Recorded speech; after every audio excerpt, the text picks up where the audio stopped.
ಬ್ರಹ್ಮರುದ್ರಾದಿವಂದ್ಯಂ ತ್ವಾಂ ಭಜೆ ವೆಂಕಟನಾಯಕಂ. ನಿವಾರಯಸ್ವಾನಿಷ್ಟಾನಿ ಸಾಧಯೇಷ್ಟಾನಿ ಮಾಧವ.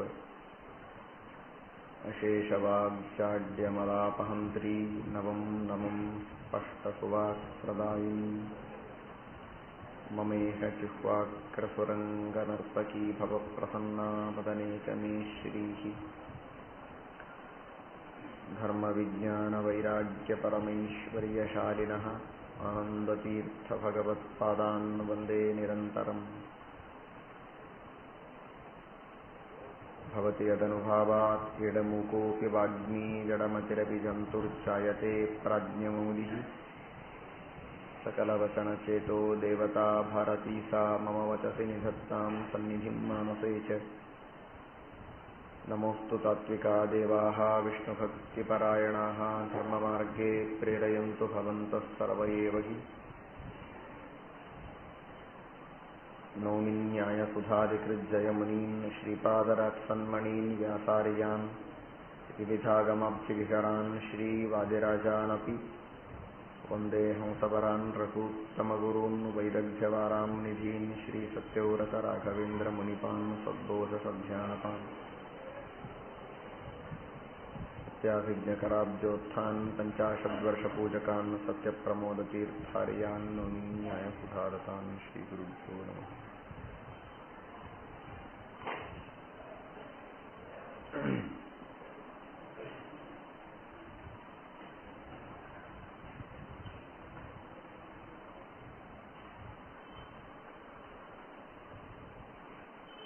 ವೆಂಕಟಾಚಲಕ್ಕೆ ವೆಂಕಟಾಚಲ ಎಂಬ ಹೆಸರು ಬರುವುದಕ್ಕೆ ಕಾರಣವನ್ನು ನೀವೆಲ್ಲ ತಿಳಿದಿದ್ದೀರಿ. ನಮ್ಮ ಪಾಪಗಳನ್ನೆಲ್ಲ ಕಳೆದು ಶುದ್ಧರನ್ನಾಗಿ ಮಾಡಿ ಸನ್ಮಾರ್ಗದತ್ತ ಕರೆದುಕೊಂಡು ಹೋಗುವಂತಹ ಪರ್ವತವಾದದ್ದರಿಂದ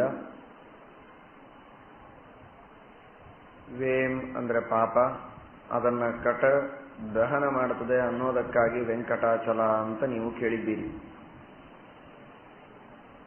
ಭವಿಷ್ಯೋತ್ತರ ಪುರಾಣದ ವ್ಯಾಖ್ಯಾನ ಈ ರೀತಿಯಲ್ಲಿ ಇದ್ದರೆ, ಬೇರೆ ಬೇರೆ ಪುರಾಣಗಳಲ್ಲಿ ವರಾಹ ಪುರಾಣ, ವಾಮನ ಪುರಾಣ ಇತ್ಯಾದಿಗಳಲ್ಲಿ ವೆಂಕಟಾಚಲ ಅನ್ನೋದಕ್ಕೆ ಇನ್ನೂ ಒಂದು ವ್ಯಾಖ್ಯಾನವನ್ನು ವೇದವ್ಯಾಸ ದೇವರೇ ತೋರಿಸ್ತಾರೆ. ವೇಂಕಾರಃ ಅಮೃತ ಬೀಜಂ ಸ್ಯಾತ್ ಕಟಮೈಶ್ವರ್ಯಮುಚ್ಯತೆ ಅಮೃತೈಶ್ವರ್ಯ ಸಂಘತ್ವಾ ವೆಂಕಟಾದ್ರಿಂ ವಿದುರ್ಬುಧಾಃ. ಬಹಳ ಸುಂದರವಾದ ಮತ್ತೊಂದು ಅರ್ಥವನ್ನು ನಮಗೆ ತಿಳಿಸ್ತಾರೆ. ವೇಂ ಅನ್ನೋ ಶಬ್ದಕ್ಕೆ ಅಮೃತ ಅಂತ ಅರ್ಥ, ಮೋಕ್ಷ. ಅಮೃತ ಬೀಜ, ಅಮೃತತ್ವವನ್ನು ತಿಳಿಸಿಕೊಡುವಂತಹ ಬೀಜಾಕ್ಷರ ಅದು ವೇಂ ಎಂಬಂತಹ ಬೀಜಾಕ್ಷರ. ಕಟ ಅನ್ನೋ ಶಬ್ದಕ್ಕೆ ಐಶ್ವರ್ಯ ಅಂತ ಅರ್ಥವಂತೆ. ವೇಂ ಅನ್ನೋ ಶಬ್ದಕ್ಕೆ ಅಮೃತ, ಮೋಕ್ಷ. ಕಟ ಅಂದರೆ ಐಶ್ವರ್ಯ. ಈ ಎರಡೂ ವಿಧವಾದ ಮೋಕ್ಷ ಮತ್ತು ಅಮೃತ ಇವೆರಡನ್ನೂ ಕೊಡುವಂತಹದ್ದು. ಆದ್ದರಿಂದ ಅದನ್ನ ವೆಂಕಟ ಎಂಬುದಾಗಿ ಕರೀತಾರಂತೆ. ಬಹಳ ಸ್ವಾರಸ್ಯವಾಗಿದೆ. ವೆಂಕಟ ಅನ್ನೋ ಶಬ್ದಕ್ಕೆ ಪಾಪ ಪರಿಹಾರವನ್ನ ಮಾಡೋದು ಅನ್ನೋ ಅರ್ಥ, ಮೋಕ್ಷ ಮತ್ತು ಐಶ್ವರ್ಯವನ್ನ ಕೊಡುತ್ತದೆ ಅನ್ನುವ ಅರ್ಥ. ಇವೆರಡಕ್ಕೂ ಸಾಂಗತ್ಯ ಇದೆ. ಯಾಕೆ ಅಂದರೆ, ಎಲ್ಲಿಯವರೆಗೆ ನಮಗೆ ಪಾಪಗಳು ಇರುತ್ತದೆ ಅಲ್ಲಿಯವರೆಗೆ ಜ್ಞಾನ ಹುಟ್ಟೋದಿಲ್ಲ. ಜ್ಞಾನ ಹುಟ್ಟದೇ ಇದ್ರೆ ಮೋಕ್ಷ ಸಿಗೋದಿಲ್ಲ.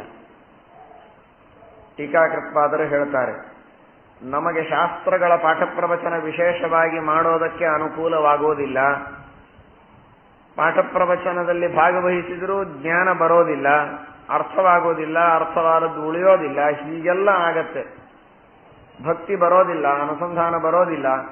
ಇದಕ್ಕೆಲ್ಲ ಕಾರಣ ಜ್ಞಾನಕ್ಕೆ ಪ್ರತಿಬಂಧಕವಾದ ಪಾಪಗಳು ನಮ್ಮಲ್ಲಿ ಇರುತ್ತೆ ಅನ್ನೋದಕ್ಕೋಸ್ಕರವಾಗಿ ಹೀಗೆ ನಮಗೆ ಜ್ಞಾನ ಶೀಘ್ರದಲ್ಲಿ ಹುಟ್ಟೋದಿಲ್ಲ ಅಂತ. ಹಾಗಾದರೆ ನಮಗೆ ಜ್ಞಾನ ಹುಟ್ಟದೆ ಮೋಕ್ಷ ಇಲ್ಲ. ಜ್ಞಾನ ಹುಟ್ಟಬೇಕಾದರೆ ಪಾಪ ಹೋಗಬೇಕು. ವೆಂಕಟ ಮೊದಲಿಗೆ ಪಾಪವನ್ನು ನಾಶ ಮಾಡಿ, ಪಾಪ ಹೋದ ಮೇಲೆ ಜ್ಞಾನಕ್ಕೆ ಪ್ರತಿಬಂಧಕವಾದ ಪಾಪಗಳು ಸರದ ಮೇಲೆ ಜ್ಞಾನ ಬರ್ತದೆ. ಜ್ಞಾನ ಬಂದರೆ ಜ್ಞಾನದಿಂದ ವೇಂ ಅಮೃತ ಮೋಕ್ಷ ನಮಗೆ ಸಿಗತ್ತೆ. ಜ್ಞಾನ ಹಾಗೂ ಮೋಕ್ಷಗಳು ಸಿಗೋದಕ್ಕೆ ನಮ್ಮ ಪಾಪಗಳು ಹೋಗೋದು ಹೇಗೆ ಅವಶ್ಯಕವೋ, ಐಶ್ವರ್ಯ ಪ್ರಾಪ್ತಿಯಾಗಬೇಕಾದರೂ ಪಾಪಗಳು ಹೋಗೋದು ಅವಶ್ಯಕ. ಲೌಕಿಕವಾದ ಐಶ್ವರ್ಯ ಇವನಿಗೆ ಬರಬೇಕು ಅಂದ್ರೆ ಆ ಐಶ್ವರ್ಯ ಬರೋದಕ್ಕೆ ಏನು ಪ್ರತಿಬಂಧಕ ಪಾಪಗಳಿವೆ, ದಾರಿದ್ರ್ಯಕ್ಕೆ ಕಾರಣವಾದ ಪಾಪಗಳೇನಿವೆ ಅವುಗಳ ಹೋಗದ ಹೊರತು ಇವನಿಗೆ ಐಶ್ವರ್ಯ ಬರೋದಿಲ್ಲ. ಆದ್ದರಿಂದ ವೆಂಕಟ ಇವನ ಜ್ಞಾನ ಪ್ರತಿಬಂಧಕವಾದ ಪಾಪಗಳನ್ನೂ ಕಳೀತಾನೆ, ಅಥವಾ ಐಶ್ವರ್ಯಾಪೇಕ್ಷೆ ಇದ್ರೆ ಐಶ್ವರ್ಯಕ್ಕೆ ಪ್ರತಿಬಂಧಕವಾದ ಪಾಪಗಳನ್ನೂ ಕಳೀತಾನೆ ಅನ್ನೋದನ್ನ ವೆಂಕಟ ಅನ್ನೋ ಕಡೆಗೆ ಒಂದು ಪುರಾಣ ಹೇಳಿದರೆ, ಪಾಪಗಳನ್ನು ಕಳೆದ ಮೇಲೆ ಫಲ ಏನು ಕೊಡಬೇಕು, ಮೋಕ್ಷ ಹಾಗೂ ಐಶ್ವರ್ಯಗಳನ್ನ ಫಲವನ್ನಾಗಿ ಕೊಡ್ತಾನೆ ಅನ್ನೋದನ್ನ ಮತ್ತೊಂದು ಪುರಾಣಗಳು ಹೇಳ್ತದೆ. ಒಂದೊಂದು ಪುರಾಣಗಳು ಒಂದೊಂದು ಬಗೆಯಾಗಿ ಅರ್ಥಗಳನ್ನು ಹೇಳಿದರೂ ಕೂಡ ಆ ಎರಡೂ ತರಹದ ಅರ್ಥಗಳಲ್ಲಿ ಒಂದು ತರಹದ ಸಾಂಗತ್ಯವನ್ನ ನಾವು ಕಾಣ್ತಾ ಇದ್ದೇವೆ. ಆದ್ದರಿಂದ ವೇಮ್ ಅಂದ್ರೆ ಅಮೃತ ಮೋಕ್ಷ, ಕಟ ಅಂದ್ರೆ ಐಶ್ವರ್ಯ, ಇವೆರಡನ್ನೂ ಕೊಡ್ತದೆ. ಆದ್ದರಿಂದ ವೆಂಕಟ ಎಂಬಂತಹ ಹೆಸರು ಬಂದಿದೆ ಅಂತ ಈ ಪರ್ವತದ ಬಗ್ಗೆ ತಿಳಿಸ್ತಾರೆ.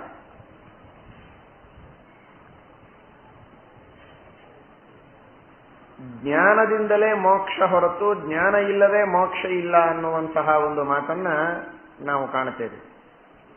ನಮ್ಮ ಶಾಸ್ತ್ರದ ನಿರ್ಣಯ ನಾಣ್ಯ ಪಂಥಾಹ ಅಯನಾಯ ವಿದ್ಯತೆ. ಮೋಕ್ಷಕ್ಕೆ ಜ್ಞಾನ ಒಂದೇ ದಾರಿ. ಜ್ಞಾನ ಇಲ್ಲದೆ ಕೇವಲ ಕರ್ಮಗಳಿಂದ ನಾನು ಮೋಕ್ಷವನ್ನು ಹೊಂದುತ್ತೇನೆ ಅಂತ ಅನ್ನೋದು ಸಾಧ್ಯವಿಲ್ಲ ಅಂತ ಪುರುಷ ಸೂಕ್ತದಲ್ಲಿ ನಿರ್ಣಯವನ್ನು ಹೇಳಿದ್ದಾರೆ. ಅದನ್ನು ಶ್ರೀಮದಾಚಾರ್ಯರು ಸಮರ್ಥನೆ ಮಾಡಿದ್ದಾರೆ. ವಿದ್ಯೈವತು ನಿರ್ಧಾರಣಾತ್ ಅನ್ನೋ ಕಡೆಗೆ ಸೂತ್ರಕಾರರು ನಿರ್ಣಯ ಮಾಡಿದ್ದಾರೆ. ಹೀಗಾಗಿ ಜ್ಞಾನದಿಂದಲೇ ಮೋಕ್ಷ. ಆ ಜ್ಞಾನದಿಂದಲೇ ಮೋಕ್ಷ ಅನ್ನುವ ಮಾತು ಈ ಮಾತಿನಲ್ಲಿ ನಮಗೆ ತೋರ್ತದೆ. ಯಾಕೆ? ಅನೇಕ ಜನ ಜಪವನ್ನ ಮಾಡ್ತಾ ಇರುವಾಗ ಪಾಪಪುರುಷ ವಿಸರ್ಜನಾದಿಗಳನ್ನೆಲ್ಲ ಮಾಡ್ತಾ ಇರುವಂತಹದ್ದು ನಿಮಗೆ ಗೊತ್ತು. ವಂ ಅನ್ನೋದು ಕೂಡ ಅಮೃತ ಬೀಜ ಅಂತ ಹೇಳಿದ್ದಾರೆ. ವೇಮ್ ಅನ್ನೋದು ಅಮೃತ ಬೀಜ ಅಂತ ಇಲ್ಲಿ ಹೇಳ್ತಾ ಇದ್ದಾರೆ. ಇದನ್ನು ಸ್ವಲ್ಪ ನಾವು ವಿಶ್ಲೇಷಣೆ ಮಾಡಿದರೆ, ವಾ ಅನ್ನುವ ಧಾತು ಇದು ಜ್ಞಾನ ಅನ್ನೋ ಅರ್ಥವನ್ನ ಹೇಳಿಕೊಡ್ತದೆ. ಸಂಸ್ಕೃತದಲ್ಲಿ ವಾ ಎಂಬ ಧಾತುವಿಗೆ ಜ್ಞಾನ ಅಂತ ಅರ್ಥ ಇದೆ. ವಾ ಗತಿ ಗಂಧನಯೋಹೋ ಅಂತ ಧಾತು. ವಾ ಅನ್ನೋ ಧಾತುವಿಗೆ ಗತಿ ಅಂತ ಅರ್ಥ. ಗತಿ ಅನ್ನೋ ಶಬ್ದಕ್ಕೆ ಜ್ಞಾನ ಅಂತ ಅರ್ಥವಿದೆ. ಹಾಗಾದರೆ ವಾ ಅಂದ್ರೆ ಜ್ಞಾನ. ವಾ ಧಾತುವಿಗೆ ಅರ್ಥ ಇದ್ದದ್ದು ಜ್ಞಾನ, ಆದರೆ ನಾವು ಹೇಳ್ತಾ ಇದ್ದದ್ದು ಮೋಕ್ಷ ಅನ್ನೋ ಅರ್ಥವನ್ನು ಹೇಳ್ತಾ ಇದ್ದೇವೆ. ಯಾಕೆ ಹೇಳ್ತಾ ಇದ್ದೇವೆ ಅಂದ್ರೆ, ಜ್ಞಾನದಿಂದಲೇ ಮೋಕ್ಷವಾಗತ್ತೆ ಅನ್ನೋದಕ್ಕೋಸ್ಕರವಾಗಿ ಜ್ಞಾನ ಅನ್ನೋ ಅರ್ಥವನ್ನು ಹೇಳಿಕೊಡುವ ವಾ ಎಂಬ ಧಾತುವಿನಿಂದ ಜ್ಞಾನದಿಂದ ಹುಟ್ಟುವ ಮೋಕ್ಷವನ್ನ ಆ ಶಬ್ದ ಹೇಳ್ತಾ ಇದೆ. ಜ್ಞಾನಕ್ಕೂ ಮೋಕ್ಷಕ್ಕೂ ಘನಿಷ್ಠವಾದ ಸಂಬಂಧ ಇದ್ದದ್ದರಿಂದ ಜ್ಞಾನದಿಂದ ಮಾತ್ರ ಮೋಕ್ಷವಾಗತ್ತೆ ಅಂತ ತೋರಿಸಿಕೊಡೋದಕ್ಕಾಗಿ ಮೋಕ್ಷಕ್ಕೇನೆ ಜ್ಞಾನ ಎಂಬ ಹೆಸರಿನಿಂದ ಕರೆದಿದ್ದಾರೆ. ಅದರರ್ಥ ಜ್ಞಾನ ಬಿಟ್ಟು ಬೇರೆ ಗತಿ ಇಲ್ಲ ಮೋಕ್ಷಕ್ಕೆ ಅನ್ನೋದನ್ನು ಸೂಚನೆ ಮಾಡೋದೇ ಉದ್ದೇಶ. ಆದ್ದರಿಂದ ವ ಅಥವಾ ವೇ ಈ ಎರಡೂ ಕಡೆಗೆ ಇರತಕ್ಕಂತಹ ಮೂಲಭೂತವಾದ ಧಾತು ವಾ ಎಂಬ ಧಾತು. ಆ ಧಾತುವಿಗೆ ಜ್ಞಾನ ಅಂತ ಅರ್ಥವಿದ್ದುದರಿಂದ ಜ್ಞಾನದಿಂದ ಹುಟ್ಟುವ ಮೋಕ್ಷವನ್ನು ಕೂಡ ವೇಮ್ ಎಂಬುದಾಗಿ ಕರೆದಿದ್ದಾರೆ. ಅಂತಹ ಜ್ಞಾನಕ್ಕೆ ಸಾಧನವಾದದ್ದರಿಂದಲೂ ಮೋಕ್ಷ ಸಾಧನವಾದದ್ದರಿಂದಲೂ ಐಶ್ವರ್ಯ ಸಾಧನವಾದದ್ದರಿಂದಲೂ ಕೂಡ ಇದನ್ನ ವೆಂಕಟ ಎಂಬುದಾಗಿ ಕರೆದಿದ್ದಾರೆ ಅಂತ ಹೇಳ್ತಾ, ವರಾಹ ಪುರಾಣದಲ್ಲಿ ಅನೇಕ ಹೆಸರುಗಳನ್ನು ಹೇಳ್ತಾರೆ. ನಾವು ಭವಿಷ್ಯೋತ್ತರ ಪುರಾಣದಲ್ಲಿ ಕೇಳಿದ್ದು 4 ಹೆಸರುಗಳನ್ನ: ವೃಷಭಾಚಲ, ಅಂಜನಾಚಲ, ಶೇಷಾಚಲ, ವೆಂಕಟಾಚಲ ಅಂತ. ಈ 4 ಅಲ್ಲದ ಇನ್ನೂ 10 ಸೇರಿಸಿ 14 ಹೆಸರುಗಳನ್ನ ವರಾಹ ಪುರಾಣ ಹೇಳ್ತದೆ, ಬೇರೆ ಬೇರೆ ಕಾರಣಗಳಿಗಾಗಿ. ಅದನ್ನ ಕೇಳಿದರೂ ಬಹಳ ಪುಣ್ಯ ಇದೆ ಅಂತ ಹೇಳಿದ್ದಾರೆ. ನಮಗೆ ಅಪೇಕ್ಷಿತವಾದದ್ದೆಲ್ಲವನ್ನೂ ಕೊಡುತ್ತದೆ ಅನ್ನೋದಕ್ಕಾಗಿ ಈ ಪರ್ವತಕ್ಕೆ ಚಿಂತಾಮಣಿ ಪರ್ವತ ಅಂತೂ ಹೆಸರಿದೆ ಅಂತೆ. ಜ್ಞಾನ ಬೇಕಾದವರಿಗೆ ಜ್ಞಾನ ಕೊಡುತ್ತದೆ ಅನ್ನೋದಕ್ಕಾಗಿ ಜ್ಞಾನಾಚಲ ಅಂತ ಹೆಸರು.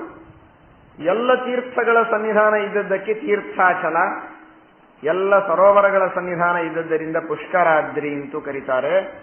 ಸ್ವತಃ ಯಮಧರ್ಮರಾಜ ತಪಸ್ಸು ಮಾಡಿ ಪರಮಾತ್ಮನ ಅನುಗ್ರಹವನ್ನ ಪಡೆದುಕೊಂಡಿದ್ದಾನೆ ಈ ಪರ್ವತದಲ್ಲಿ. ವೃಷ ಅಂದ್ರೆ ಯಮಧರ್ಮರಾಜ, ಆದ್ದರಿಂದ ವೃಷಾಚಲ, ವೃಷಭಾಚಲ ಬೇರೆ. ವೃಷಭಾಸುರ ಇಲ್ಲಿ ತಪಸ್ಸು ಮಾಡಿದ್ದರಿಂದ ವೃಷಭಾಚಲ, ವೃಷ ಅಂದ್ರೆ ಯಮಧರ್ಮರಾಜ ತಪಸ್ಸು ಮಾಡಿದ್ದರಿಂದ ವೃಷಾಚಲ ಅಂತ ಕರೀತಾರೆ. ಮೇರು ಪರ್ವತ ಬಂಗಾರದ ಪರ್ವತ, ಅದರ ಮಗ ಇದು, ಆದ್ದರಿಂದ ಇದಕ್ಕೆ ಕನಕಾಚಲ ಅಂತೂ ಕರೀತಾರೆ. ನಾರಾಯಣ ಎಂಬ ಒಬ್ಬ ಪಂಡಿತ ಜ್ಞಾನಿ ಇಲ್ಲಿ ತಪಸ್ಸು ಮಾಡಿದ್ದರಿಂದ ನಾರಾಯಣಾದ್ರಿ. ವೈಕುಂಠದಿಂದ ಬಂತು ಅನ್ನುವ ಒಂದು ಇತಿಹಾಸನೂ ಇದೆ. ಗರುಡ ದೇವರೇ ವೈಕುಂಠದಿಂದ ಇದನ್ನ ತಂದಿಟ್ರು ಅಂತನ್ನುವಂತಹದ್ದು ಕಥೆ ಉಂಟು. ಅನ್ನೋದಕ್ಕಾಗಿ ವೈಕುಂಠಾಚಲ. ನರಸಿಂಹದೇವರ ಅವತಾರವಾದದ್ದರಿಂದ ಸಿಂಹಾಚಲ.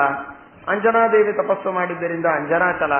ವರಾಹದೇವರ ಸನ್ನಿಧಾನ ಇದ್ದದ್ದರಿಂದ ವರಾಹಾಚಲ. ನೀಲ ಎಂಬ ಕಪಿ, ರಾಮಾಯಣದಲ್ಲಿ ಬರುವ ಕಪಿ ಇಲ್ಲಿ ತಪಸ್ಸು ಮಾಡಿದ್ದರಿಂದ ನೀಲಗಿರಿ. ಅದರಂತೆ ವೆಂಕಟಾದ್ರಿ.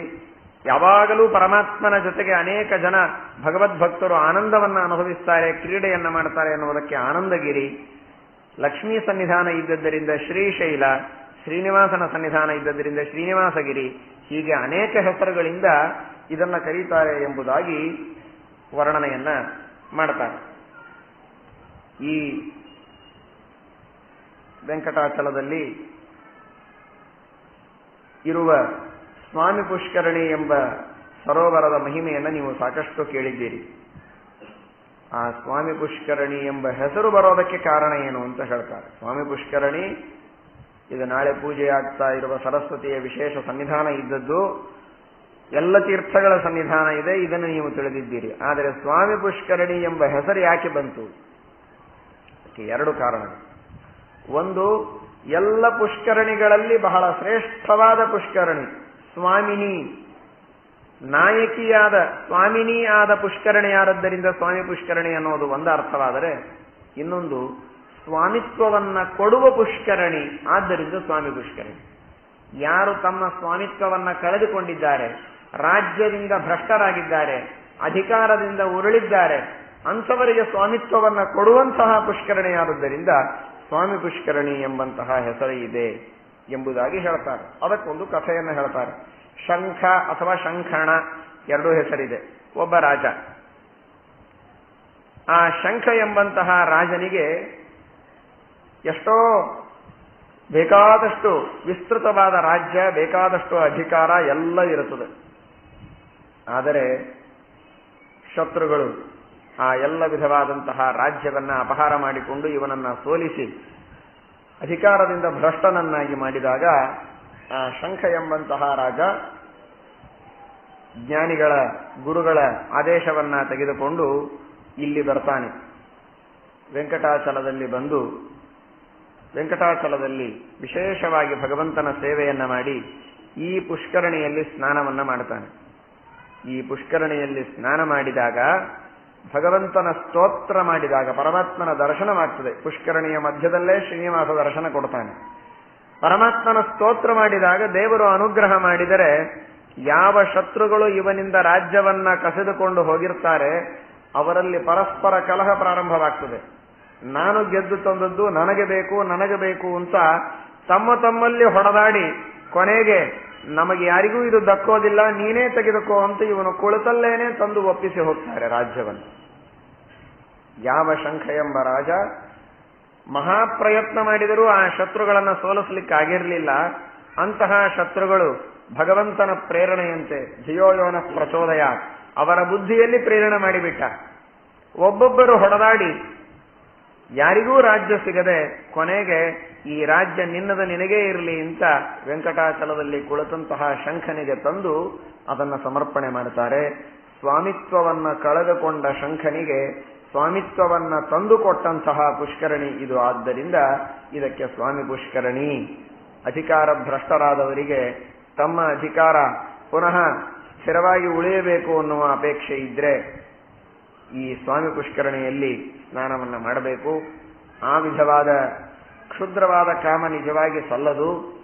ನಮಗೆ ನಿಜವಾದ ಸ್ವಾಮಿತ್ವ ಯಾವುದರ ಮೇಲೆ ಬೇಕಾಗಿದೆ, ಯಾವ ತರಹದ ಶತ್ರುಗಳ ಮೇಲೆ ನಮಗೆ ಜಯ ಸಾಧಿಸಬೇಕಾಗಿದೆ ಅಂದರೆ ನಮ್ಮ ಮನಸ್ಸಿನ ಮೇಲೆ ನಮಗೆ ಸ್ವಾಮಿತ್ವ ಬೇಕಾಗಿದೆ. ನಮ್ಮ ಕಾಮಕ್ರೋಧಾದಿ ಶತ್ರುಗಳ ಮೇಲೇನೆ ನಾವು ಜಯವನ್ನು ಸಂಪಾದನೆ ಮಾಡಬೇಕಾಗಿದೆ ಅನ್ನೋದಕ್ಕೋಸ್ಕರವಾಗಿ ಆ ಸ್ವಾಮಿ ಪುಷ್ಕರಣಿಯಲ್ಲಿ ಸ್ನಾನ ಮಾಡಿ ನಮ್ಮ ಮನಸ್ಸಿನ ಮೇಲೆ, ಇಂದ್ರಿಯಗಳ ಮೇಲೆ ಸ್ವಾಮಿತ್ವವನ್ನು ಗಳಿಸುವುದಕ್ಕೆ ನಾವು ಪ್ರಯತ್ನವನ್ನು ಮಾಡಬೇಕು ಎಂಬ ಸಂದೇಶವನ್ನ ನಮಗೆ ಇಲ್ಲಿ ನೀಡುತ್ತಾ ಇದ್ದಾರೆ. ಇಂತಹ ಶ್ರೇಷ್ಠವಾದ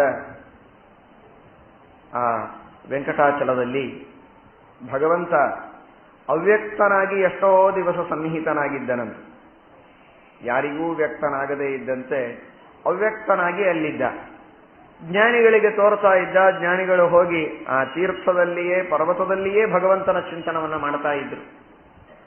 ಆ ರೀತಿಯಾಗಿ ಪರಮಾತ್ಮನ ಚಿಂತನವನ್ನ ಮಾಡಿ ಪರಮಾತ್ಮನ ವಿಶೇಷವಾಗಿರತಕ್ಕಂತಹ ಅನುಗ್ರಹವನ್ನ ಹೊಂದತಕ್ಕಂತಹ ಮಹಾನುಭಾವರು ಕೆಲವರು ಮೊನ್ನೆ ದಿವಸ ಹೇಳಿದ ಹಾಗೆ ಪರ್ವತದ ಮೇಲೇನೆ ಹತ್ತುತ್ತಾ ಇರಲಿಲ್ಲಂತೆ. ಪರ್ವತದ ಕೆಳಭಾಗದಲ್ಲಿಯೇ ಇದ್ದು ಪರ್ವತವನ್ನೇ ದೇವರು ಅಂತ ಪೂಜೆ ಮಾಡತಕ್ಕಂತಹ ಮಹಾನುಭಾವರು, ಋಷಿಗಳು ಎಷ್ಟೋ ಜನ ಇದ್ರು ಅಂತ. ದಾಸರಾಜರ ಅಥವಾ ಇನ್ನು ಅನೇಕ ಜ್ಞಾನಿಗಳ ಕಥೆಯನ್ನು ನಾನು ಹೇಳಿದೆ. ಅದು ಕೇವಲ ಇವರ ಮನಸ್ಸಿಗೆ ತೋರಿದಂತೆ ಇವರು ನಡೆದದ್ದು ಅನ್ನುವುದು ಮಾತ್ರ ಅಲ್ಲ, ಪುರಾಣದಲ್ಲೇ ಅದರ ಉಲ್ಲೇಖ ಇದೆ. ಎಷ್ಟೋ ಜ್ಞಾನಿಗಳು, ಋಷಿಗಳು, ಮುನಿಗಳು ಈ ಪರ್ವತವನ್ನೇ ಸಾಕ್ಷಾತ್ ವಿಷ್ಣುವಿನ ಪ್ರತೀಕ ಅಂತ ಭಾವನೆಯನ್ನು ಇಟ್ಟುಕೊಂಡಂತಹ ಮಹಾನುಭಾವರು ಅದರ ಮೇಲೆ ಹತ್ತೋದನ್ನೇ ಬಿಟ್ಟು ಕೆಳಗೆ ಇದ್ದು ಭಗವಂತನ ಉಪಾಸನೆಯನ್ನ ಮಾಡ್ತಾರೆ ಅಂತ ಹೇಳ್ತಾರೆ. ಆ ರೀತಿಯಾಗಿ ಬೇಕಾದಷ್ಟು ಜನ ಉಪಾಸನೆಯನ್ನ ಮಾಡ್ತಾ ಇದ್ರೂ ಕೂಡ ಮುಂದೆ ಬರುವ ಜನರಿಗೆ ತೀರ್ಥವನ್ನ, ಪರ್ವತವನ್ನ ನೋಡಿ ನಿನ್ನನ್ನ ಚಿಂತನೆ ಮಾಡುವಂತಹ ಯೋಗ್ಯತೆ ಇರೋದಿಲ್ಲ ಅನ್ನೋದಕ್ಕಾಗಿ ಎಲ್ಲರಿಗೆ ತೋರುವಂತೆ ನಿನ್ನ ರೂಪವನ್ನ ಇಡು ಅಂತ.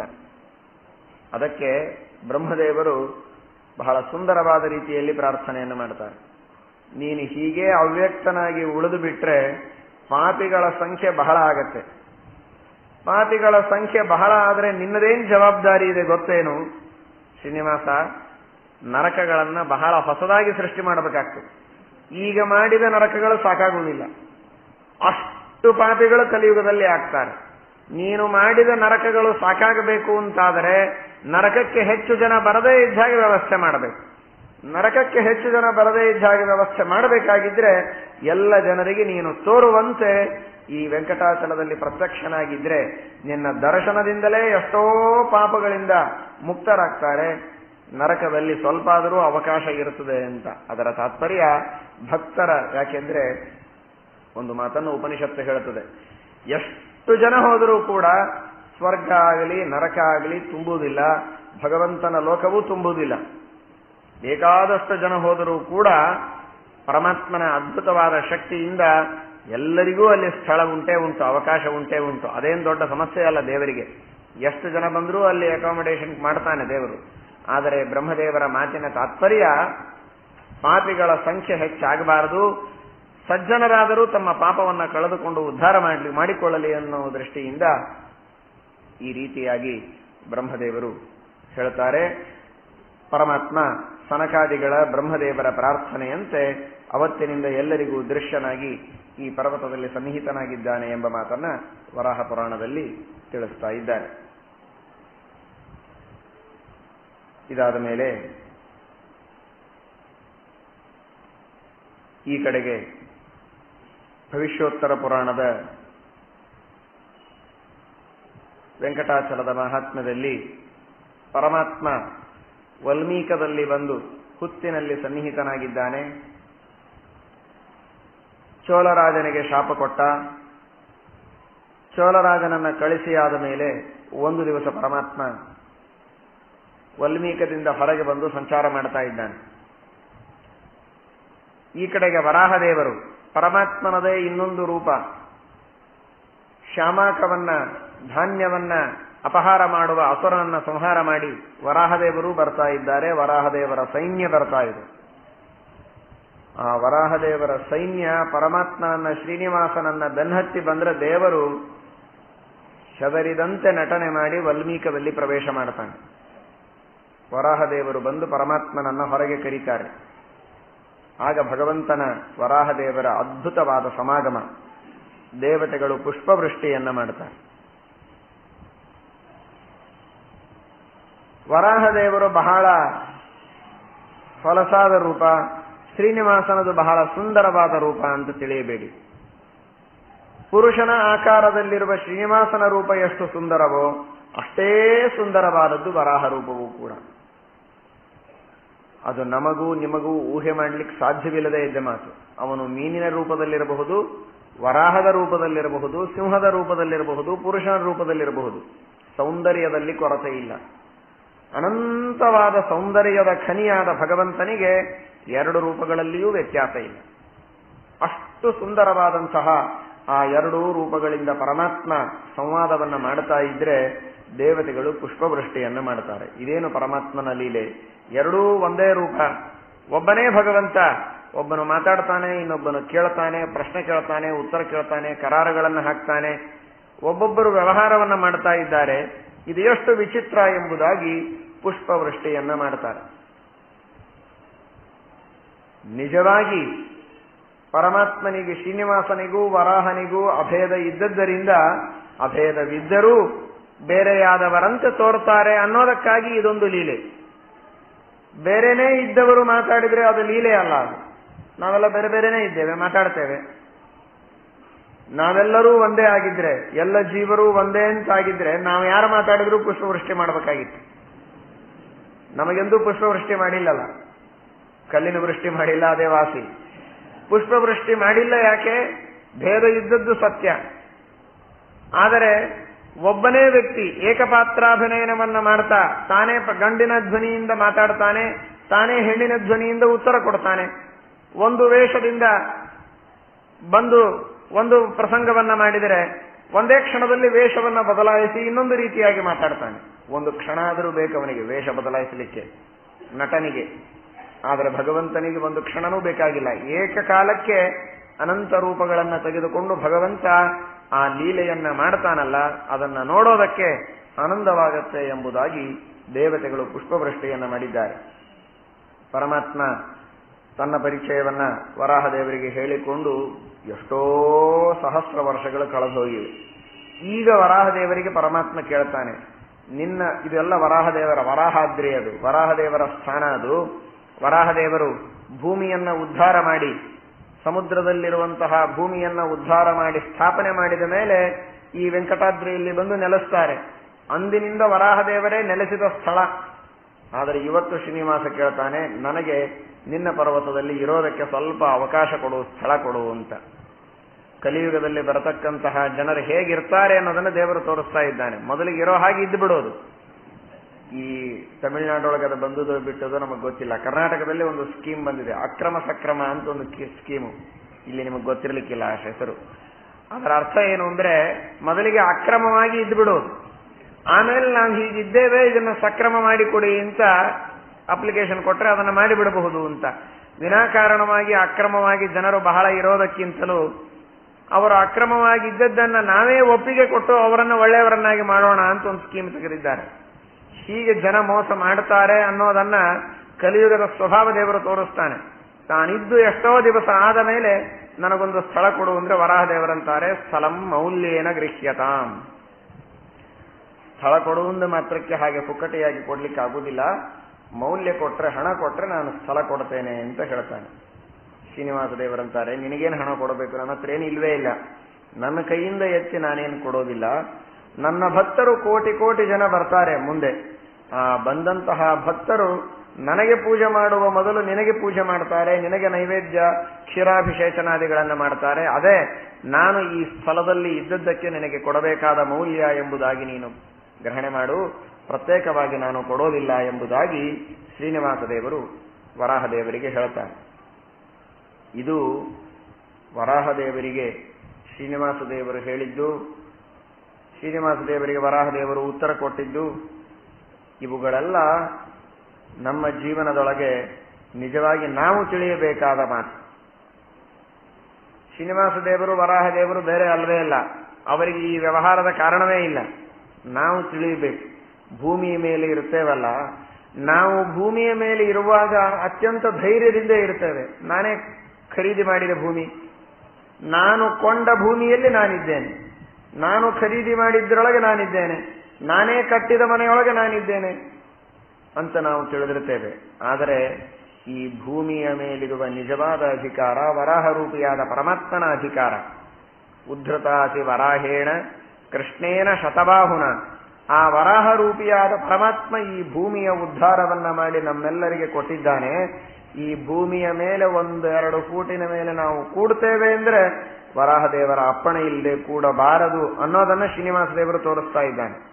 ಅನ್ನೋದಕ್ಕೆ ಶ್ರೀನಿವಾಸ ದೇವರು ಕೇಳಿದ ವರಾಹನಿಗೆ, ನಿಮ್ಮ ಭೂಮಿಯಲ್ಲಿ ನಾನು ಇರ್ಲಿಕ್ಕೆ ಅವಕಾಶ ಕೊಡು ಅಂತ. ಇದರಿಂದ ತೋರಿಸೋದು ನಮಗೆ, ನಾವು ಯಾವಾಗಲೇ ಭೂಮಿಯ ಮೇಲೆ ಇರಬೇಕಾಗಿದ್ರೆ ವರಾಹ ರೂಪಿಯಾದ ಪರಮಾತ್ಮನು ಇಟ್ಟ ಭೂಮಿಯಲ್ಲಿ ನಾವಿದ್ದೇವೆ, ಅವನ ಅನುಗ್ರಹದಿಂದ ಇದ್ದೇವೆ ಅನ್ನುವುದರ ಸ್ಮರಣೆಯನ್ನ ಪ್ರತಿನಿತ್ಯದಲ್ಲಿ ನಾವು ಮಾಡಬೇಕು.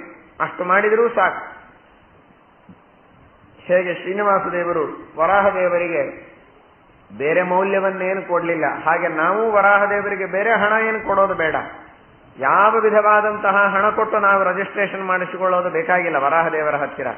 ಆದರೆ ಆ ವರಾಹದೇವರಿಗೆ ಪೂಜೆಯನ್ನ, ವರಾಹದೇವರಿಗೆ ಅಭಿಷೇಕವನ್ನ, ನೈವೇದ್ಯವನ್ನಾದರೂ ಸಮರ್ಪಣೆ ಮಾಡಿ ಪ್ರತಿನಿತ್ಯದಲ್ಲಿ ಆ ವರಾಹದೇವರ ಸ್ಮರಣೆಯನ್ನಾದರೂ ನಾವು ಮಾಡದೇ ಇದ್ರೆ ವರಾಹದೇವರು ಕೊಟ್ಟ ಭೂಮಿಯ ಮೇಲೆ ಇರುವ ಅಧಿಕಾರ ನಮಗಿಲ್ಲ ಅನ್ನೋದನ್ನು ಶ್ರೀನಿವಾಸ ದೇವರು ನಮ್ಮೆಲ್ಲರಿಗೆ ತೋರಿಸ್ತಾ ಇದ್ದಾನೆ.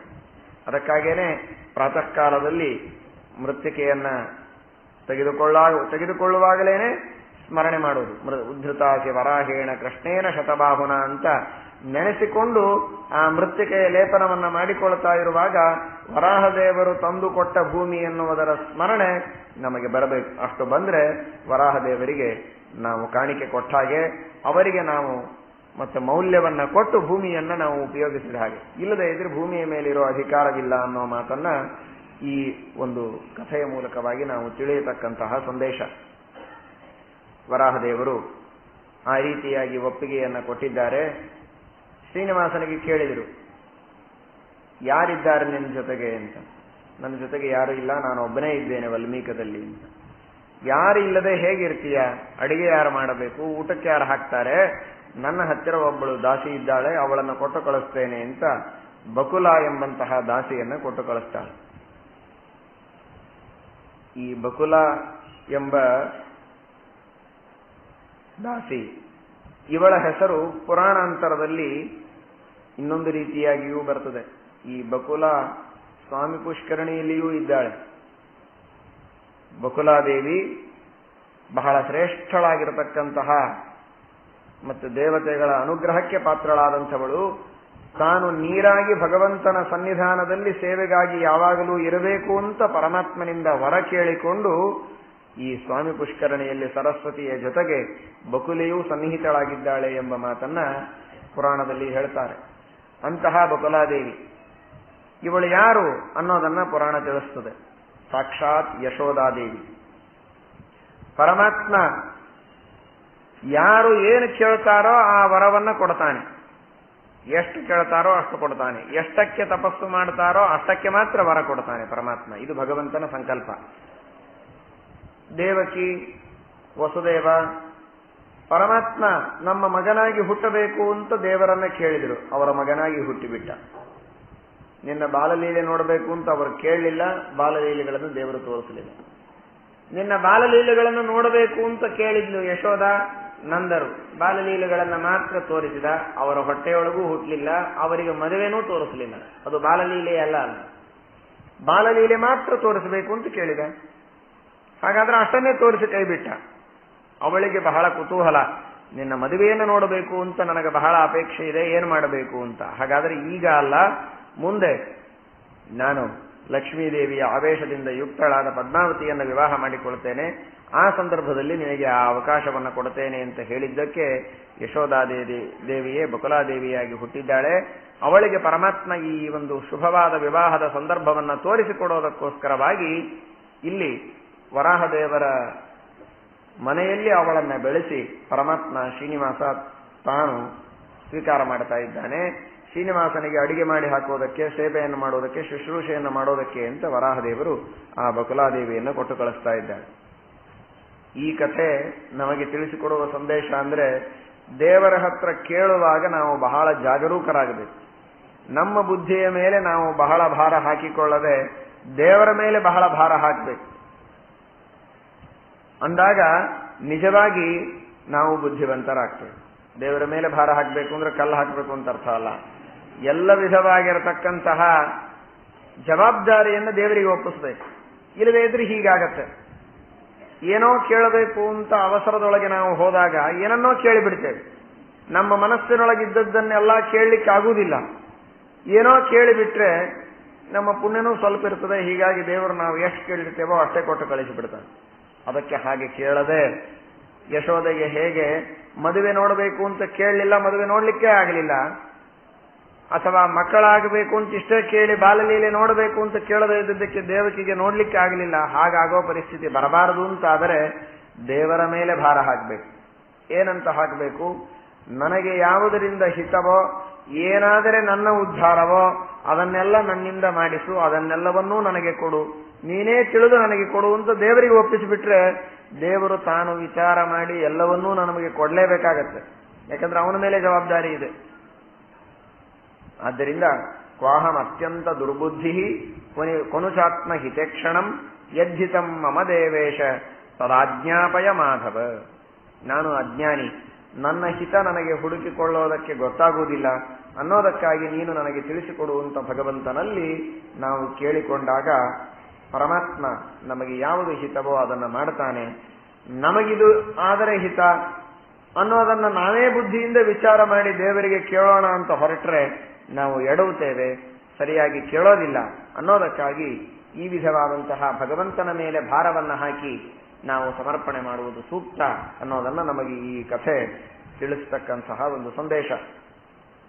ಆ ರೀತಿಯಾಗಿ ಬಕುಲಾದೇವಿ ಪರಮಾತ್ಮನ ಶ್ರೀನಿವಾಸನ ಸೇವೆಯನ್ನ ಅಖಂಡವಾಗಿ ಮಾಡ್ತಾ ಇದ್ದಾಳೆ.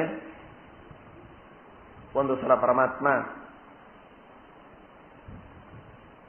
ಬೇಟೆಯಾಡಬೇಕು ಅಂತ ಹೊರಟಿದ್ದಾನೆ. ಭಗವಂತ ಹೊಸದಾಗಿ ಬೇಟೆಯಾಡೋದು ಅಂತ ಬೇರೆ ಇಲ್ಲ.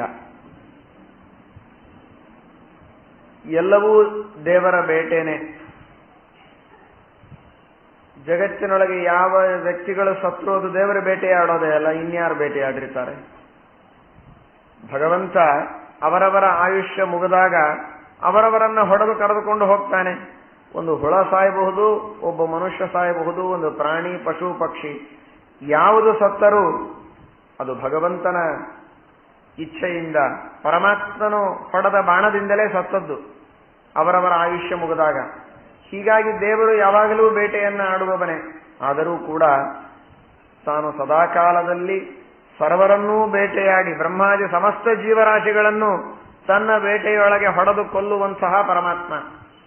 ದೇವರ ಆಡುವ ಬೇಟೆಯೊಳಗೆ ಬರೀ ಯಾವುದೋ ವನ್ಯವಾದ ಮೃಗಗಳು ಮಾತ್ರ ಸಿಗುತ್ತವೆ ಅಂತ ತಿಳಿದುಕೊಳ್ಳಬೇಡಿ.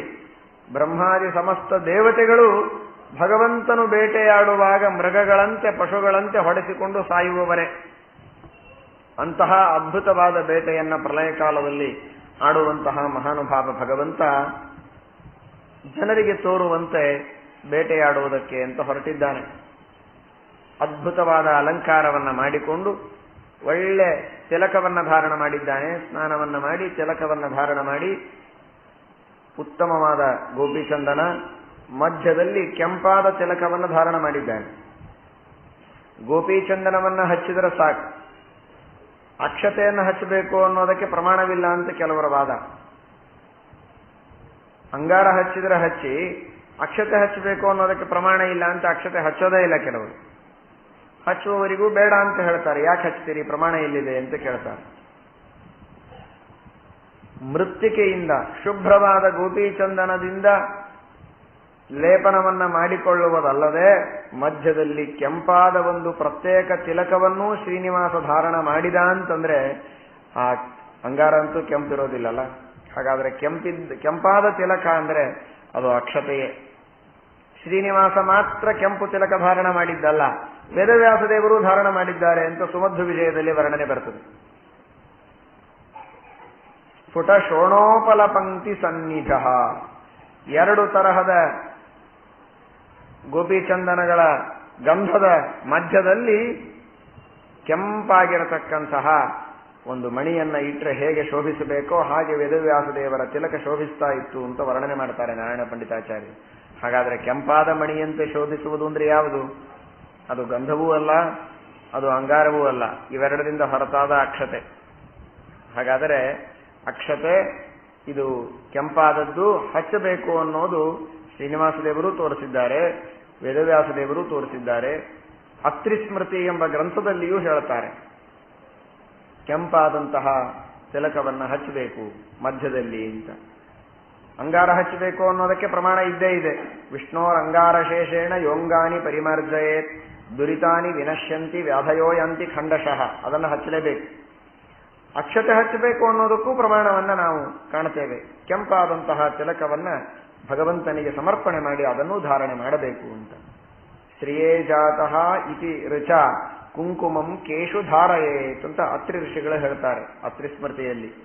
ಶ್ರಿಯೇ ಜಾತಃ ಶ್ರಿಯ ಆನಿರಿಯಾಯ ಎಂಬ ವೇದ ಮಂತ್ರವನ್ನ ಹೇಳ್ತಾ ಮಧ್ಯದಲ್ಲಿ ಕುಂಕುಮದ ತಿಲಕವನ್ನ ಅರ್ಥಾತ್ ಕೆಂಪಾದದ್ದು ತಿಲಕವನ್ನ ಧಾರಣ ಮಾಡಬೇಕು ಎಂಬ ಮಾತನ್ನ ನಮಗೆ ಹೇಳಿಕೊಡ್ತಾರೆ. ಆದ್ದರಿಂದ ಪರಮಾತ್ಮ ಅದನ್ನು ತೋರಿಸ್ತಾ ಇದ್ದಾನೆ.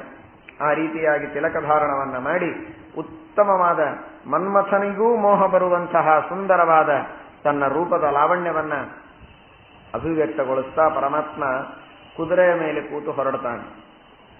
ದೇವರು ಕುದುರೆಯ ಮೇಲೆ ಕೂತು ಹೊರಡಬೇಕು ಅಂದ್ರೆ ಯಾವುದಾದರೂ ಕುದುರೆಗೆ ಆ ತರಹದ ಭಾಗ್ಯವನ್ನು ಕೊಡುವುದಕ್ಕೆ ವಾಯುದೇವರು ಬಿಡೋದಿಲ್ಲ. ಸ್ವತಃ ವಾಯುದೇವರೇ ತಾವು ಕುದುರೆಯಾಗಿ ಬರ್ತಾರೆ. ವಾಯುದೇವರು ಕುದುರೆಯಾದರೆ ವಾಯುದೇವರನ್ನು ಹಿಡಿದು ಎಳೆಯುವ ಅಧಿಕಾರ ಯಾವ ಹಗ್ಗಕ್ಕೆ ಇದೆ?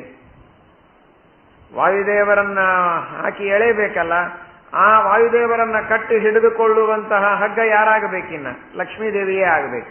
ಲಕ್ಷ್ಮೀದೇವಿಯನ್ನ ಹಗ್ಗವಾಗಿ ತೆಗೆದುಕೊಂಡು ವಾಯುದೇವರನ್ನ ಕುದುರೆಯನ್ನಾಗಿ ಮಾಡಿಕೊಂಡು ಪರಮಾತ್ಮ ತನ್ನ ಅದ್ಭುತವಾದಂತಹ ಸರ್ವೋತ್ತಮತ್ವವನ್ನು ತೋರಿಸ್ತಾ ಬೇಟೆಗಾಗಿ ಹೊರಟಿದ್ದಾನೆ. ಹೊರಟಂತಹ ಸಂದರ್ಭದಲ್ಲಿ ನಾನಾ ವಿಧವಾದ ಪಶುಗಳ ಸಂಹಾರವನ್ನ ಮಾಡ್ತಾ ಮಾಡ್ತಾ ಒಂದು ಆನೆಯನ್ನ ಬೆನ್ನು ಹತ್ತಾನೆ. ಆ ಆನೆ ಓಡಿ ಓಡಿ ಹೋಗಿ ಕೊನೆಗೆ ಶರಣಾಗತವಾಗಿ ನಮಸ್ಕಾರ ಮಾಡುತ್ತದೆ. ಶರಣಾಗತರನ್ನ ಹೊಡೆಯೋದಿಲ್ಲ ಅನ್ನುವ ಪ್ರತಿಜ್ಞೆಯನ್ನ ಮಾಡಿದ ಭಗವಂತ ಶರಣಾಗತ ವತ್ಸಲ ಆನೆಯ ಮೇಲೆ ಅನುಗ್ರಹ ಮಾಡಿ ಬಿಟ್ಟು ಬಿಡ್ತಾನೆ. ಆ ಆನೆ ನಮಸ್ಕಾರ ಮಾಡಿ ದೂರ ಹೋಗುವುದೇ ತಡ ಒಂದು ಕನ್ನಿಕೆ ಅನೇಕ ಸಖಿಯರಿಂದ ಕೂಡಿಕೊಂಡು ಆ ವನದಲ್ಲಿ ಇದ್ದದ್ದನ್ನು ಪರಮಾತ್ಮ ಕಾಣುತ್ತಾನೆ. ಆಗ ಪ್ರಶ್ನೆ ಮಾಡ್ತಾರೆ ಶೌನಕಾದಿಗಳು, ಯಾರವರು ಅಂತ. ಆ ಕನ್ನಿಕೆ ಯಾರು, ಯಾರ ಮಗಳು ಅಂತ ಪ್ರಶ್ನೆ ಮಾಡಿದಾಗ ಇತಿಹಾಸವನ್ನ ಹೇಳುವುದಕ್ಕಾಗಿ ಸೂತಾಚಾರ್ಯರು ಪ್ರಾರಂಭ ಮಾಡ್ತಾರೆ. ಸುವೀರ ಎಂಬ ರಾಜ, ಅವನ ಮಗ ಸುಧರ್ಮ, ಸುಧರ್ಮನ ಮಗ ಆಕಾಶ ರಾಜ ಮತ್ತು ತೋಂಡಮಾನ್ ಎಂಬಂತಹ ರಾಜ. ಆಕಾಶ ರಾಜನಿಗೆ ಮಕ್ಕಳಾಗಿರಲಿಲ್ಲ ಅನ್ನೋದಕ್ಕೆ ಬಹಳ ಒದ್ದಾಡ್ತಾ ಇರ್ತಾನೆ. ಮಕ್ಕಳಿಲ್ಲದೆ ಸದ್ಗತಿಯಾಗೋದಿಲ್ಲ ಅಂತ ಶಾಸ್ತ್ರ ಹೇಳುತ್ತದೆ. ಮಕ್ಕಳಿಲ್ಲದೆ ಇದ್ರೆ ಸದ್ಗತಿಯಾಗೋದಿಲ್ಲ ಅಂತ ಶಾಸ್ತ್ರದ ಆದೇಶವಾದ ಮೇಲೆ ನನ್ನ ಉದ್ಧಾರವಾಗೋದು ಹೇಗೆ? ಶ್ರಾದ್ದಾದಿಗಳನ್ನು ಮಾಡುವವರು ಯಾರು? ಶ್ರಾದ್ದಾದಿಗಳನ್ನು ಮಾಡದೇ ಇದ್ರೆ ನನ್ನ ಸರಿಯಾದಂತಹ ಗತಿಯನ್ನು ನಾನು ಹೊಂದೋದಿಲ್ಲ ಅನ್ನೋದಕ್ಕಾಗಿ ಆಕಾಶ ರಾಜ ಬಹಳ ಪರಿತಪಿಸ್ತಾ ಇರ್ತಾನೆ, ಬಹಳ ದುಃಖ ಪಡ್ತಾನೆ. ಪಿತೃಗಳ ಋಣವನ್ನು ನಾನು ತೀರಿಸಲಿಕ್ಕಾಗೋದಿಲ್ಲ, ಶ್ರಾದ್ದಾದಿ ಕರ್ಮಗಳನ್ನು ಮಾಡಿಸಿಕೊಂಡು ನಾನು ಸ್ವತಃ ಉದ್ಧಾರವನ್ನು ಹೊಂದಲಿಕ್ಕೂ ಆಗೋದಿಲ್ಲ, ಇಷ್ಟೆಲ್ಲ ರಾಜ್ಯವನ್ನು ನಾನು ಗಳಿಸಿ ಏನ್ ಪ್ರಯೋಜನ ಅಂತ ಬಹಳ ದುಃಖ ಪಡ್ತಾನೆ. ಆದರೆ ಶ್ರೀಮದಾಚಾರ್ಯರು ನಿರ್ಣಯ ಕೊಡ್ತಾರೆ, ಮಕ್ಕಳಾಗಬೇಕು, ಮಕ್ಕಳನ್ನ ಪಡೆದು ಉತ್ತಮವಾದಂತಹ ಗತಿಯನ್ನು ಹೊಂದಬೇಕು ಅನ್ನುವುದು ಸತ್ಯ. ಆದರೆ ಮಕ್ಕಳಾಗದೇ ಇದ್ರೆ ಏನು ಸಾಧನೆ ಮಾಡಿದರೂ ವ್ಯರ್ಥ, ಅವನು ನರಕವನ್ನೇ ಹೊಂದುತ್ತಾನೆ ಅಂತನ್ನೋ ಮಾತು ಸುಳ್ಳು ಅಂತಾರೆ ಶ್ರೀಮದಾಚಾರ್ಯ. ಅನಪತ್ಯೋಪಿ ಸದ್ಧರ್ಮ ಲೋಕಜಿನ್ನಾತ್ರ ಸಂಶಯ. ಅನಪತ್ಯೋಪಿ ಮಕ್ಕಳಾಗದೇ ಇದ್ದರೂ ಕೂಡ ಸದ್ಧರ್ಮ ವೇದೋಕ್ತವಾದ ಕರ್ಮಗಳನ್ನ ಚೆನ್ನಾಗಿ ಮಾಡ್ತಾ ಇದ್ದ ಅಂತಾದರೆ, ಉತ್ತಮವಾದ ಜ್ಞಾನವನ್ನು ಸಂಪಾದನೆ ಮಾಡಿದ ಅಂತಾದರೆ, ಭಗವದ್ಭಕ್ತಿಯನ್ನು ಸಂಪಾದನೆ ಮಾಡಿದ ಅಂತಾದರೆ ಅವನಿಗೆ ನಿಶ್ಚಿತವಾಗಿಯೂ ಉತ್ತಮ ಲೋಕಗಳಾಗೇ ಆಗತ್ತೆ, ಅದರೊಳಗೆ ಸಂಶಯನೇ ಇಲ್ಲ. ಆ ಮಕ್ಕಳಾಗದೇ ಇರೋ ಮಾತ್ರದಿಂದ ಏನು ಧರ್ಮ ಮಾಡಿದರೂ ಅವು ನಿಷ್ಫಲವಾಗ್ತದೆ ಅಂತನ್ನೋದಲ್ಲ. ಮಕ್ಕಳಾದರೆ ಅವರು ಶ್ರಾದ್ದಾದಿ ಕರ್ಮಗಳನ್ನು ಮಾಡಿದರೆ ಉತ್ತಮ ಗತಿ ಆಗ್ತದೆ ಎನ್ನುವುದು ಸರಿ. ಆದರೆ ಮಕ್ಕಳಾಗದೇ ಇದ್ರೆ ಏನು ಗತಿನೇ ಆಗೋದಿಲ್ಲ ಅಂತಲ್ಲ, ಜ್ಞಾನದಿಂದಲೇ ನಿಜವಾದ ಗತಿ. ತಾನು ಮಾಡಿದ ವೇದೋಕ್ತವಾದ ವಿಹಿತವಾದ ಕರ್ಮಗಳಿಂದಲೇ ತನಗೆ ಉತ್ತಮವಾದ ಗತಿ. ಆ ಗತಿ ಆಗಬೇಕು ಅಂತಂದ್ರೆ ಜ್ಞಾನಾದಿಗಳು ಅವಶ್ಯಕವೇ ಹೊರತು ಮಕ್ಕಳಾಗಲೇಬೇಕು ಅನ್ನೋದು ಇಲ್ಲ. ಆದರೆ ಕೆಲವು ಸಲ ಪರಮಾತ್ಮ ನಿಯಮ ಮಾಡ್ತಾನೆ. ಏನು ಅಂದ್ರೆ ಯಾರು ಯಾವುದನ್ನ ಪಡೆಯುವುದಕ್ಕಾಗಿ ಹುಟ್ಟಿರ್ತಾರೆ ಅವರು ಅದನ್ನು ಪಡೆಯಲೇಬೇಕು ಅಂತ. ಯದರ್ಥಮೇಷ ಜಾಯತೆ ಪುಮನ್ಹಿತಸ್ಯ ಸೋಕೃತೇ ಶುಭಂ ಗತಿಂ ನತು ವ್ರಜೇ ಧ್ರುವಂ ತಥೋನ್ಯಮಾರಯನ್ ಅಂತ ತಾತ್ಪರ್ಯ ನಿರ್ಣಯದಲ್ಲಿ ಆಚಾರ್ಯರು ಈ ಮಾತನ್ನು ಹೇಳ್ತಾರೆ. ಪಾಂಡುರಾಜ ಮಕ್ಕಳನ್ನು ಪಡೆಯದೇ ಇದ್ರೆ ಸದ್ಗತಿ ಆಗೋದಿಲ್ಲ ಅನ್ನೋದಕ್ಕೋಸ್ಕರವಾಗಿ ನೀನು ಮೇಲೆ ಬರಬೇಡ ಅಂತ ಹೇಳಿದರು ಅಂತ ಹೇಳ್ತಾರೆ. ಯಾಕೆ ಹಾಗೆ ಹೇಳಿದರು ಅಂದ್ರೆ ಪಾಂಡುರಾಜ ಪಾಂಡವರಂತಹ ಮಹಾನುಭಾವರನ್ನ ಪಡೆದು ಭೂಭಾರ ಹರಣ ಮಾಡುವುದರೊಳಗೆ ತಾನು ಸೇವೆಯನ್ನು ಸಲ್ಲಿಸಬೇಕು ಅನ್ನೋದಕ್ಕಾಗೇ ಅವತಾರ ಮಾಡಿದವನು. ಅದಕ್ಕಾಗಿಯೇ ಅವತಾರ ಮಾಡದವನು ಅದನ್ನು ಪಡೆಯದೆ ಹಾಗೆ ಹೋದ ಅಂದ್ರೆ ಅವನಿಗೆ ಸದ್ಗತಿ ಇಲ್ಲ. ಮಕ್ಕಳಾಗದೇ ಇದ್ದ ಮಾತ್ರಕ್ಕೆ ಸದ್ಗತಿ ಇಲ್ಲ ಅಂತ ಅರ್ಥ ಅಲ್ಲ. ಮಕ್ಕಳನ್ನ ಪಡೆದು ಸೇವೆಯನ್ನ ಮಾಡೋದಕ್ಕಾಗೇ ಕೆಲವರು ಹುಟ್ಟಿರ್ತಾರೆ. ಅಂಥವರು ಮಕ್ಕಳನ್ನು ಪಡೆಯದೇ ಇದ್ರೆ ಅವರಿಗೆ ಸದ್ಗತಿಯಾಗೋದಿಲ್ಲ. ಪರಮಾತ್ಮನ ಆದೇಶ ಪರಿಪಾಲನ ಮಾಡೋದು ಅವರ ಕರ್ತವ್ಯ ಅನ್ನೋದಕ್ಕಾಗಿ ಪಾಂಡುರಾಜನಿಗೆ ಮಕ್ಕಳನ್ನ ಪಡೆಯಬೇಕು ಅಂತ ಋಷಿಗಳು ಆಜ್ಞೆ ಮಾಡಿದರು ಅಂತ ನಾವು ಕೇಳ್ತೇವೆ. ಹಾಗೆ ಆಕಾಶರಾಜನಿಂದ ದೊಡ್ಡ ಕೆಲಸ ಆಗಬೇಕಾಗಿದೆ. ಪದ್ಮಾವತಿ ವಸುದಾನರಂತಹ ಮಕ್ಕಳನ್ನ ಪಡೆದು ಆ ಮಕ್ಕಳ ಮೂಲಕವಾಗಿ ಸಾಕ್ಷಾತ್ ಭಗವಂತನ ಅವತಾರ ಕಾರ್ಯವನ್ನ ಪರಮಾತ್ಮ ಪೂರ್ಣ ಮಾಡುವುದರೊಳಗೆ ಸೇವೆಯನ್ನು ಸಲ್ಲಿಸಬೇಕಾಗಿದೆ. ಆ ಸೌಭಾಗ್ಯವನ್ನ ಪಡೆದುಕೊಳ್ಳೋದಕ್ಕಾಗಿಯೇ ಆಕಾಶರಾಜನ ಅವತಾರ ಆದದ್ದು. ಬ್ರಹ್ಮದೇವರ ಆಜ್ಞೆ ಇದೆ ಮಾಧವನಿಗೆ, ನೀನೇ ಮುಂದೆ ಆಕಾಶರಾಜನಾಗಿ ಹುಟ್ಟಿದಾಗ ನಿನಗೆ ಅಳೆಯನಾಗಿ ಪರಮಾತ್ಮನೇ ದೊರಕುತ್ತಾನೆ ಅಂತ. ಹಾಗಾದರೆ ಬ್ರಹ್ಮದೇವರ ಆದೇಶದಂತೆ ಪರಮಾತ್ಮನ ಆದೇಶದಂತೆ ತಾನು ಮಕ್ಕಳನ್ನ ಪಡೆದು ಪರಮಾತ್ಮನಿಗೆ ಮಾವನಾಗುವಂತಹ ಒಂದು ಭಾಗ್ಯವನ್ನ ಈ ಜನ್ಮದಲ್ಲಿ ಪಡೆದುಕೊಳ್ಳುವುದಕ್ಕಾಗಿಯೇ ಹುಟ್ಟಿದವನು ಇವನು ಆಕಾಶರಾಜ. ಅದಕ್ಕಾಗಿ ಹುಟ್ಟಿದವನು ಅದನ್ನು ಪಡೆಯದೇ ಇದ್ರೆ ಅವನು ಮತ್ತೆ ಹುಟ್ಟಿದ್ದು ಸಾರ್ಥಕವಾಗೋದಿಲ್ಲ ಅನ್ನೋದಕ್ಕೋಸ್ಕರವಾಗಿ ದೇವರು ಅವನಲ್ಲಿ ಆ ತರಹದ ವಿಶೇಷವಾಗಿರತಕ್ಕಂತಹ ಒಂದು ತವಕವನ್ನ ಕೊಟ್ಟು ಅವನ ಮೂಲಕವಾಗಿ ಯಜ್ಞವನ್ನು ಮಾಡಿಸಿ, ಯಜ್ಞ ಮಾಡಬೇಕು ಅಂತ ಗುರುಗಳು ಉಪದೇಶ ಮಾಡ್ತಾರೆ. ಯಜ್ಞ ಮಾಡಬೇಕು ಅಂತ ಹೊರಟ್ರೆ ಯಜ್ಞ ಮಾಡಲಿಕ್ಕೆ ಹೊರಟಂತಹ ಸಂದರ್ಭದೊಳಗೇನೆ ಆ ಭೂಶುದ್ಧಿಯನ್ನ ಮಾಡುವಾಗಲೇನೆ ಕಮಲದಲ್ಲಿ ಮಹಾಲಕ್ಷ್ಮಿಯ ಆವೇಶಯುಕ್ತಳಾದಂತಹ ಪದ್ಮಾವತಿಯ ಅಭಿವ್ಯಕ್ತಿಯಾಗ್ತದೆ. ಆ ಪದ್ಮಾವತಿಯನ್ನ ನೋಡಿ ಬಹಳ ಸಂತೋಷ ಪಡ್ತಾನೆ. ಏನು ಮಾಡಬೇಕು, ಯಾರಿಗೆ ಒಪ್ಪಿಸಬೇಕು ಗೊತ್ತಾಗೋದಿಲ್ಲ ಅವನಿಗೆ. ಯಜ್ಞ ಮಾಡೋದಕ್ಕೆ ಭೂಮಿಯನ್ನ ಶುದ್ಧ ಮಾಡ್ತಾ ಇದ್ದೇನೆ, ಭೂಮಿಯಲ್ಲಿ ಇಂತಹ ಶ್ರೇಷ್ಠವಾದ ಮಗು ಕಾಣಿಸ್ತಾ ಇದೆ ಅಂದ್ರೆ ಇದು ಯಾರ ಅಧಿಕಾರ, ಇದರ ಮೇಲೆ ಇದು ಯಾರ ಕೂಸಾಗಿರಬಹುದು ಅಂದಾಗ ಆಕಾಶವಾಣಿ ಆಯಿತು, ಇದು ನಿನ್ನದೇ, ನಿನಗೋಸ್ಕರವಾಗೇನೆ ಇಲ್ಲಿ ಮತ್ತೆ ಲಕ್ಷ್ಮೀದೇವಿ ಸನ್ನಿಹಿತಳಾಗಿದ್ದಾಳೆ ಅಂತ ಹೇಳಿದಾಗ ಬಹಳ ಸಂತೋಷಪಟ್ಟು ಆ ಲಕ್ಷ್ಮೀದೇವಿಯನ್ನ ಆಕಾಶರಾಜ ಸ್ವೀಕಾರ ಮಾಡ್ತಾ ಇದ್ದಾನೆ. ಆಕಾಶ ತತ್ವಕ್ಕೆ ಅಭಿಮಾನಿನಿಯಾಗಿರತಕ್ಕಂಥವಳು ಮಹಾಲಕ್ಷ್ಮಿ. ಅವ್ಯಾಕೃತ ಆಕಾಶಕ್ಕೆ ಅಭಿಮಾನಿನಿಯಾಗಿರತಕ್ಕಂತಹ ಮಹಾಲಕ್ಷ್ಮಿ ಯಾವಾಗಲೂ ಸರ್ವತ್ರ ವ್ಯಾಪ್ತಳಾಗಿರತಕ್ಕಂತಹ ಆ ಆಕಾಶಾಭಿಮಾನಿನಿಯಾದ ಮಹಾಲಕ್ಷ್ಮಿಯನ್ನ ಆಕಾಶರಾಜ ತನ್ನ ಮಗಳು ಅಂತ ತಿಳಿದುಕೊಂಡು ಸಾಕು ಮಗಳನ್ನಾಗಿ ಸ್ವೀಕಾರ ಮಾಡಿದ್ದಾನೆ. ಹೆಂಡತಿಗೆ ಹೇಳುತ್ತಾನೆ, ಎಲ್ಲಿಯೋ ಭೂಮಿಯಲ್ಲಿ ಸಿಕ್ಕಿದೆ ಅಂತ ಹೇಳಿ ಇದನ್ನು ತಿಳಿಯಬೇಡ, ಪರಮ ಭಾಗ್ಯದಿಂದ ದೇವತೆಗಳೇ ನಿನಗೆ ಕೊಟ್ಟದ್ದು ಅಂತ ತಿಳಿದು 9 ತಿಂಗಳು ಗರ್ಭಧಾರಣ ಮಾಡಿ ಹುಟ್ಟಿದರೆ ಎಷ್ಟು ಪ್ರೀತಿಯಿಂದ ನೋಡಬೇಕೋ ಅಷ್ಟೇ ಪ್ರೀತಿಯಿಂದ ಇವಳನ್ನ ಬೆಳೆಸಿ ರಕ್ಷಣೆ ಮಾಡು ಎಂಬುದಾಗಿ ಹೇಳಿ ಆ ಪದ್ಮಾವತಿಯನ್ನ ಕೊಡ್ತಾನೆ. ಪದ್ಮಾವತಿಯ ಕಾಲ್ಗುಣದಿಂದ ವಸುದಾನ ಎಂಬಂತಹ ಮಗನೂ ಕೂಡ ಆ ಆಕಾಶರಾಜನಿಗೆ ಪದ್ಮಾವತಿಯ ತಮ್ಮನಾಗಿ ಹುಟ್ಟುತ್ತಾನೆ ಎಂಬಂತಹ ಮಾತನ್ನ ಇಲ್ಲಿ ತಿಳಿಸ್ತಾ ಇದ್ದಾರೆ. ಅಂತಹ ಮಹಾಲಕ್ಷ್ಮಿಯ ಸನ್ನಿಧಾನದಿಂದ ಯುಕ್ತಳಾದ ಪದ್ಮಾವತಿ, ಅವಳನ್ನ ಪರಮಾತ್ಮ ಶ್ರೀನಿವಾಸ ಇಲ್ಲಿ ನೋಡಿದ ಎಂಬುದಾಗಿ ಸೂತಾಚಾರ್ಯರು ಶೌನಕರಿಗೆ ತಿಳಿಸ್ತಾ ಇದ್ದಾರೆ. ಶ್ರೀಕೃಷ್ಣ.